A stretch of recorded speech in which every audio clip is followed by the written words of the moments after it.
In this edition of the Red and Blue Political Roundup, the White House says former staffer Omarosa Manigault-Newman is trying to, quote, tear this place down with her tell-all book. That's how White House Press Secretary Sarah Huckabee Sanders described the public fight while explaining the president's recent attacks on Omarosa. It comes after a Tuesday morning tweet in which the president referred to Omarosa as a, quote, lowlife and a dog, and praised Chief of Staff John Kelly for firing her. Sanders also offered the following explanation for why the president is continuing to attack Omarosa.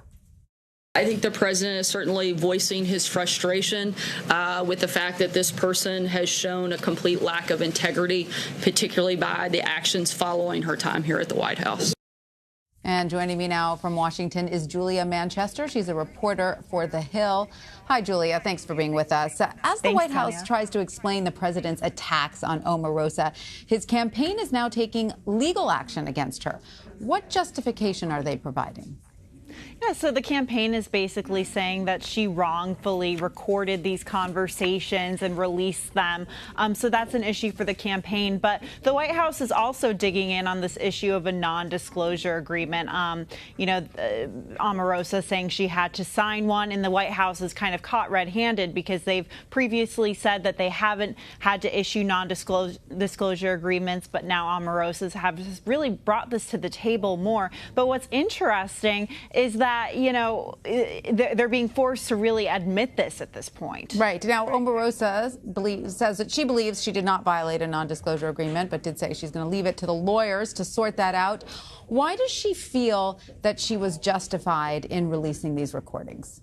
I think Omarosa thinks that, it's really hard to tell with Omarosa. I think Omarosa is known for being a TV villain. I think a lot of us were waiting after she was fired from the White House for this all to blow up, especially after her appearance on Big Brother when she said not all was okay with Trump and the White House. So we were certainly waiting. But I think from, Omarosa is saying this is her trying to, shed light on Trump, on who he really is in her mind. That's her justification for it. Now, Omarosa also claims to have been interviewed by special counsel Robert Mueller. Do you have any evidence that that interview took place, and what interest would Mueller have in questioning her?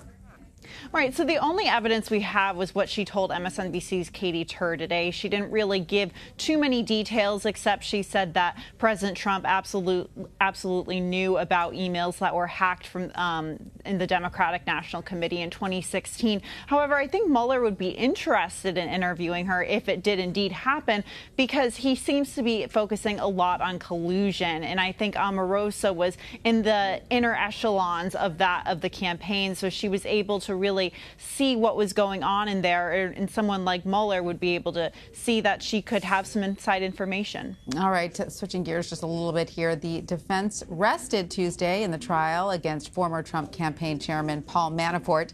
They did so without calling a single witness. Is this a sign that they're hoping for a presidential pardon? And what is the likelihood of that?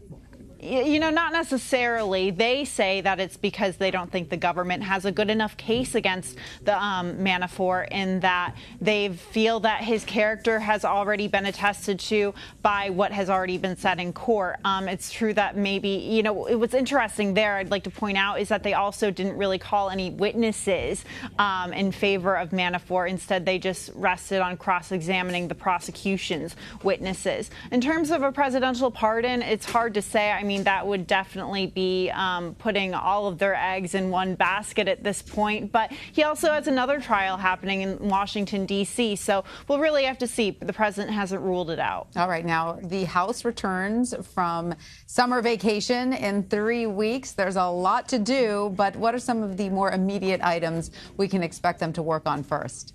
Yeah, so we're hearing a lot of talk about immigration in Congress and, the potential threat of a government shutdown that's being looked at in the Senate more. So the president saying this could be a good thing ahead of the midterms, and so he can get his border wall funding. However, I think a lot of Republicans are pushing back on that from the president, saying we don't want a government shutdown ahead of the midterms. That would be bad. But I think the president ultimately wants to make it seem like he's keeping good on his campaign promises to build the border wall and to reinforce the southern border, especially with all of the talk about immigration and the frustration about what's been happening at the border. All right, now the Washington Post reports the White House is warning Senate Democrats that time is running out for them to sit down with Supreme Court nominee Brett Kavanaugh.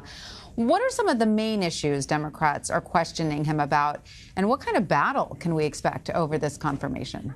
Yeah, so we've seen that some Democrats have really dug in their heels on issues such as abortion, women's health. But an interesting piece I saw in the New York Times talked about Kavanaugh's past comments about religious education and, the wall between church and state in terms of publicly funded education. I think that's been getting a lot of attention from Democrats. So we can see some attention that can be brought to that issue in the future. But I think this is going to be an uphill battle ultimately for Kavanaugh, because you're going to see a lot of Democrats, such as Dianne Feinstein. She's being pushed from the right to support Kavanaugh, but in her own Senate race, she's being pushed from the left from her opponent, Kevin DeLeon, who's been saying she's playing polite politics, essentially. So it'll be interesting. But you have other Democratic senators in tough races against Republicans in deeply red states like Donnelly, Heidkamp, Manchin, who are likely to give Kavanaugh a chance and potentially vote for him. All right, we will see what happens. Julia Manchester in Washington, thank you. Thank you.